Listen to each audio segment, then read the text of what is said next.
Uchinchi qism 10-bob. Xolid Husayniyning Ming quyosh shu'lasi kitobidan. Mana, Laylo Maryamning sochlarini mayda o'rib o'tiribdi. Maryam ro'parasidagi ko'zgudan Layloning barmoqlari qanchalik chaqqon g'ivirlayotganini ko'rib zavqlanardi. Aziza Maryam yasab bergan latta qo'g'irchoqni bag'riga bosib, pol ustida g'ujanak bo'lgancha uxlab qolgan.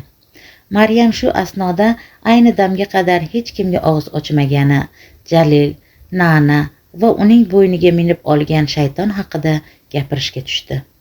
Laylo qo'llari musqotgancha Maryamning hikoyasini tinglardi.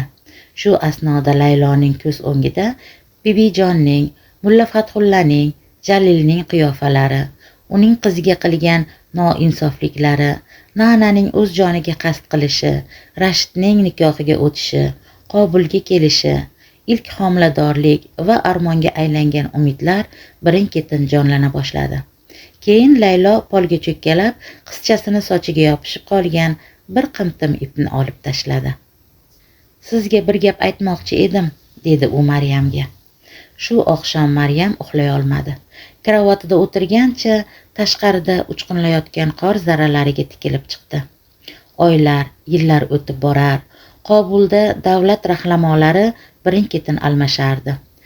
Saltanatlar barbod bo'lar, eski urush o'choqlari kulga botib, yangisi alanga olar, ammo bularning bari Maryamning ko'z o'ngidan olisdagi poyezd vagonlari misol biror ma'no kasb etmasdan o'tib borardi.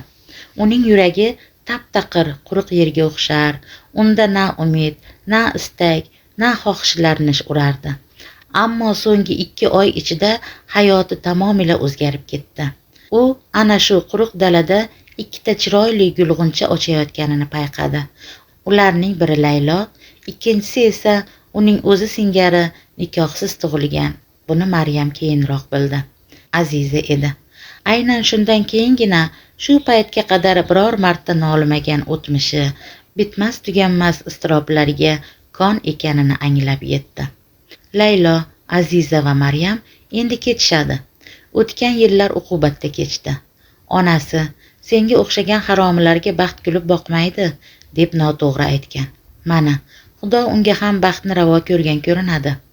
Qor zarralariga tikilib o'tirgan Maryamning qulog'i ostidan Mulla Fathullaning mayin, mahzun ovozi jarangladi go'yo. Bu 2 gulni sening qalbingda yaratganning o'zi ekkan ko'rinadi qizim. Uning irodasi shu. 1994-yil. Bahor. Erta tong. Laylo kutilmagan bosinqirashdan cho'chib uyg'ondi. Ha, uning ishonchi komil, eri hammasidan xabardor. Hoziroq sapchib o'rnidan turadi-da, "Meni kim deb o'ylovdilaring? Men hammasini bilaman. Siz o'ylaganlaring singari eshak emasman", deya bo'kirishga tushadi. Dafatan azon sadosi yangradi. Xo'rozlar qichqirdi va boshqa biror bir favqulodda hol yuz bermadi. Rashid vannaxonada soqolini olib choy ichdi. Keyin velosipediga o'tirgancha ishga ravona bo'ldi. Laylo bo'sag'ida Maryam paydo bo'ldi. Aftidan u ham bu oqshom uxlamagan edi. "Yarim soatdan keyin jo'naymiz", dedi Laylo. Mana, ular taksining orqa o'rindig'ida o'tirgancha jim ketishmoqda. Qo'g'irchog'ini bag'riga mahkam bosib olgan Aziza mashina oynasidan ko'z uzmay boradi. Nimalarnidir ko'rib hayratga tushadi. Maryamga jajji barmoqlari bilan ko'rsatib, allanimalarni shodon bidirlaydi. Layloning esa ko'ngli alohida edi. Ko'chadagi har bitta erkak unga Rashid bo'lib ko'rinadi. Maryam esa yuziga chodrasini tutganicha duo o'qib borar. Layloning ham yuzi yopiq edi. Laylo bir necha hafta uydan chiqmagandi. Faqat kuni kecha zargarga borib, o'zining nikoh uzugini purlab qaytdi. Kechadan buyon o'zini qo'yarga joy topolmaydi. Kechagina ro'y bergan shiddatli otishmalarning izlari ko'chalarda yaqqol ko'zga tashlanadi. Parchalangan g'ishtlar, devor qoldiqlari, yonib ketgan avtomobil qismlari bir-biriga ayqash-uyqash bo'lib ketgan.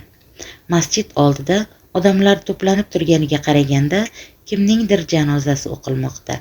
Ayollar dod solib sochlarini yuladi.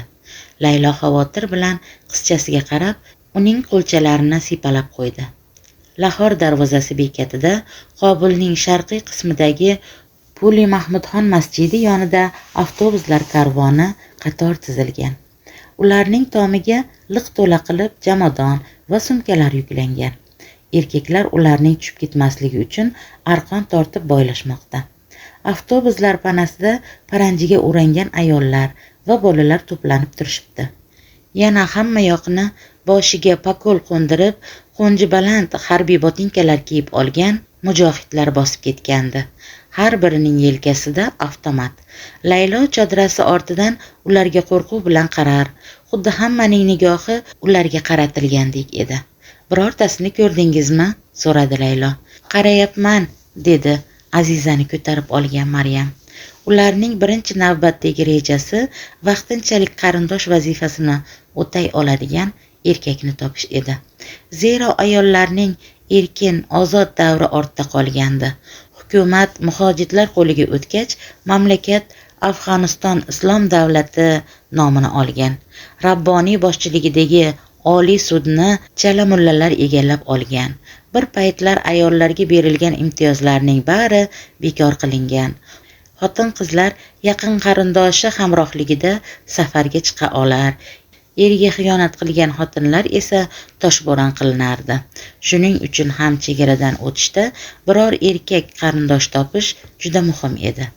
Ikkinchi maqsad esa qanday bo'lmasin Pokistonga yetib olish edi. Ayni paytga qadar 2 milliondan ortiq afg'on qochoqlarni bag'riga olgan Pokiston endi chegaralarni yopib qo'ygandi. Endi u tomonga faqat viza bilangina o'tish mumkin edi. Biroq chegaralar u qadar qat'iy berkitilmagan. Tanish-bilish, pora evaziga minglab qochoqlar o'tib olishmoqda edi. O'tib olsak bo'ldi, u yog'ini bir amallardik, dedi Laylo. Anavi erkak bo'ladimi? So'radi Maryam yo'lovchilardan birini ko'rsatib. Ko'rinishidan unchalik ishonchli odamga o'xshamayapti. Anavi-chi? Juda qari ekan. Buning ustiga yonida yana 2ta erkak bor. Laylo nihoyat qidirgan odamini topdi. U xiyobonga kiraverishdagi o'rindiqda chodirali xotin va Aziza tengi bola bilan o'tirardi. 30larga bormagan bu erkakning kiyimlari biroz eski, uniqqan bo'lsa-da, toza va orasta edi. Meni kutib turing, dedi Laylo va u tarafga yurdi. Maryam ichida qanaqadir duolarni pichirlashga tushdi. Laylo yaqinlashishi bilan haligi erkak ko'zini quyoshdan pana qilib o'rnidan turdi. Kechirasiz, aka, siz Peshovarga ketyapsizmi? Ha, dedi erkak biroz ko'zini qisib. Bizga bir yaxshilik qila olmaysizmi? Erkak qo'lidagi bolani yonidagi ayolga berib, Layloni sal chetroqqa boshladi. Sizga qanday yordam kerak, singlim? Uning ko'zlaridan allanechuk samimiyat balqib turardi. Laylo avvaldan to'qib qo'yilgan kechmishlarni aytib berishga tushdi. Beva ekani, Qobulda onasi va qizidan boshqa hech qanday qarindosh qolmaganini, Peshovarga amakisinikiga ketayotganini aytdi. Siz biz bilan birga ketmoqchimisiz? Shunaqami? Uning gapini ilib ketdi erkak. Bilaman, sizga ortiqcha tashvish bu, ammo ko'rinishingizdan juda insofli, xudojo'y odamga o'xshaysiz. Singlim, siz xavotir olmang. Tushunaman, qo'limdan kelganicha harakat qilaman. Sizga chipta olib kelib beraymi?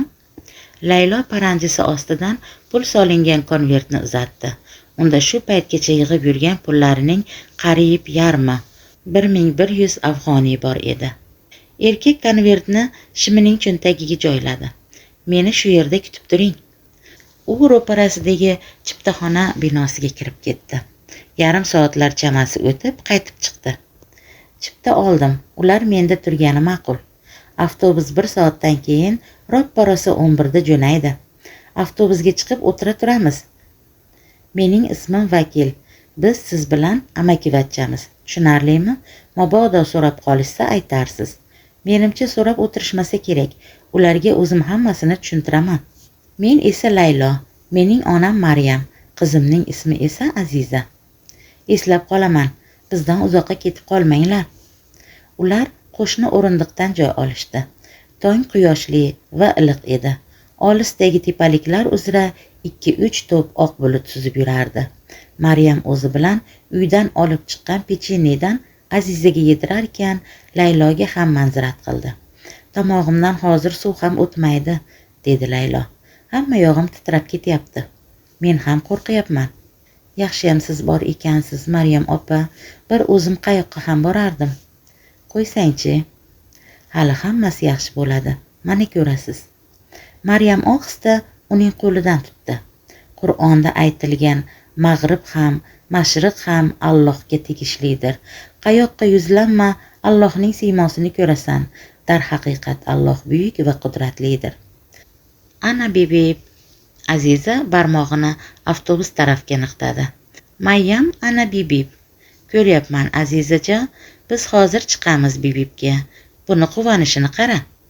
Laylo jilmaydi. Ro'paradagi ustaxonada duradgor yog'och arralar, atrofga qipig'lar xuddi qor zarralari singari sochilardi. Ularning shundoqqina yonidan chang va tutundan oynalari qorayib ketgan mashinalar o'tib qaytar. Sal narida yonboshida avtobus, ajdar, sher, quyosh va boshqa jonli, jonsiz narsalar tasviri tushirilgan avtobuslarning motori quloqni qomatga keltirardi. Laylo bugungi qat'iyati, botirligidan o'zi ham hayratga tushgan, quvonchi ichiga sig'masdi. Soat 11larga bir necha daqiqa qolganida megafon ko'tarib olgan bir odam Peshovarga jo'naydigan avtobusga yo'lovchilarni chaqira boshladi. Avtobus eshigi g'ichirlab ochilishi bilan bir to'da olomon o'zini o'sha yoqqa urdi. Vakil o'g'lining qo'lidan mahkam ushlab borar ekan, Layloga kelaveringlar degandek ishora qildi. Mana ketyapmiz, dedi Laylo. Vakil oldinda ketib borar. Avtobus deyarli to'lib bo'lgan. Pastdagi xayrlashuv, oq yo'l tilash ma'nosida tinimsiz qo'l silkitishardi. Eshik oldida yosh ko'ngilli askar chiptalarni tekshira boshladi. Bibib, bibib deya tinimsiz irg'ishlardi Aziza. Askar vakil uzatgan chiptani o'rtasidan ikkiga bo'lib qaytarib berdi. Vakil avval xotinini va o'g'lini o'tkazib yubordi. Keyin eshik oldida turgan nazoratchi bilan ko'z urishtirib, o'zi avtobusning birinchi pog'onasiga qadam qo'yarkan, egilib askarning qulog'iga nimadir deb pichirladi. Askar bosh irg'adi. Buning noxushlik alomati ekanini payqab, Layloning yuragi tovoniga tushdi. Sizlar, bola ko'targan ikki xotinga aytyapman. Qani, bu yoqqa o'tinglar. Laylo xuddi o'zini hech narsani eshitmagandek ko'rsatib, avtobus zinasiga oyoq bosdi. Nazoratchi esa uning bilagidan tutganicha navbatda turgan olomon safidan chetga chiqardi. Sen ham, dedi u Maryamga o'girilib. Tez-tez imillamalaring. Nima gap o'zi aka? So'radi Laylo lablari titrab. Bizning chiptamiz bor, qarindoshimiz uni sizga bermadimi?